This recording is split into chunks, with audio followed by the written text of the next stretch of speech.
Tahimik ang elevator pababa ng Santa Mesa Commercial Complex. Magkatabi sina Elena at Mang Arturo, kapwa pagod, kapwa mabigat ang dibdib. Hindi nagsasalita ang mag-ama. Tanging mahinang ugong ng makina ang maririnig. Kasabay ng tibok ng pusong parang may gustong sabihin. Pagbukas ng pinto, sinalubong sila ng malamig na hangin sa parking area. Huminga ng malalim si Elena. Uwi na tayo. Ngumiti si Mang Arturo, pilit tinatagong nangingilid ang luha. Anak, proud na proud ako sa'yo. Ngunit sa likod ng mga salitang iyon, may mga alaala pa ring bumabalik. Habang naglalakad sila papunta sa lumang sasakyan, biglang tumigil si Mang Arturo.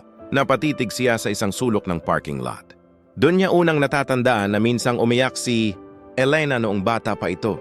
Hawak ang sirang tsinelas habang siya ay nagmamadaling maghanap ng bote at karton para may maipambili ng bigas. Okay ka lang? Tanong ni Elena. Tumango si Mang Arturo. Naalala ko lang, kung ilang beses kitang dinala dito dati, anak. Habang naglilinis ako ng basurahan, ikaw naman ay naghihintay sa tabi, nag-aaral sa lumang notebook. Napayo ko si Elena. Hindi ko po makakalimutan yon pa. Sa kabilang banda ng gusali, nakatayo mag-isa si Bianca. Nakahawak sa cellphone, nanginginig ang kamay. Hindi na siya ang Bianca na palaging mayabang. Ngayon isa na lang siyang babaeng nilalamon ng konsensya. Unti-unti nagsisimulang lumabas ang mga bulong sa opisina. May mga empleyadong umiwas na sa kanya. May mga dati niyang kaibigan na biglang naging malamig. Sa unang pagkakataon, naramdaman niya ang pakiramdam ng minamaliit. Umuwi si Bianca ng gabing iyon na walang imik. Pagpasok niya sa kondo, ibinagsak niya ang bag sa sofa at naupo sa sahig. Tahimik. Walang katawa-tawa. Walang papuri. Tanging sarili niya at ang bigat ng mga salitang binitiwan niya kay Elena. Anak ng basurero, paulit-ulit itong umuukit sa isip niya. Bigla siyang napaiyak. Samantala, sa maliit na inuupahang bahay ni na Elena, tahimik ding naghahapunan ng mag-ama. Simpleng ulam, simpleng mesa. Ngunit puno ng pasasalamat. Biglang sabi ni Elena, napapagod na po ako minsan. Huminto si Mang Arturo sa pagsubo. Normal lang yan, anak. Pero kahit pagod na po ako, ayokong tumigil. Ngumiti ang ama. Alam mo kung bakit? Umiling si Elena. Dahil hindi lang para sa sarili mo ang laban mo, para rin yan sa lahat ng tinapakan, minamaliit at hindi pinakinggan. Napapikit si Elena. Sa gabing yon, umiyak siya sa balikat ng ama. Hindi dahil mahina siya, kundi dahil tao siya. Kinabukasan, pumasok muli si Elena sa opisina. Tahimik ang hallway. May mga matang nakatingin. May mga bulong. Ngunit tuloy lang ang lakad niya. Sa conference room, naghihintay ang management. May bagong proyekto. At sa pagkakataong ito, si Elena ang inatasang mamuno. Habang nagpipresent siya, malinaw ang boses, matatag ang tindig. Walang yabang, walang panunumbat. Professional lang. Sa likod ng salamin, nakatingin si Bianca. Hindi na galit ang nasa mata niya, kundi paghanga na may halong pagsisisi. Matapos ang meeting, nilapitan niya si Elena. Tahimik. Walang tao sa paligid.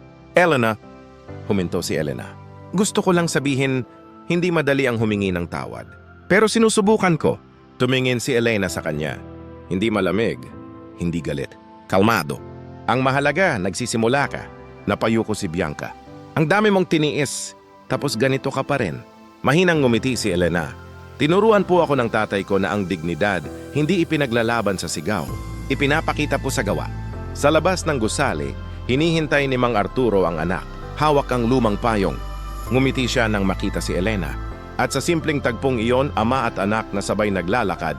Pauwi, doon mo makikita na ang tunay na tagumpay ay hindi lang titulo o posisyon. Ito ay ang manatiling buo, kahit paulit-ulit kang sinubukang durugin. Ngunit hindi pa tapos ang laban. Dahil habang natututo si Bianca, may mga tao pa ring ayaw tanggapin ang pag-angat ni Elena. May mga lihim pang kumikilos sa loob ng kumpanya. At may mas mabigat pang pagsubok na paparating.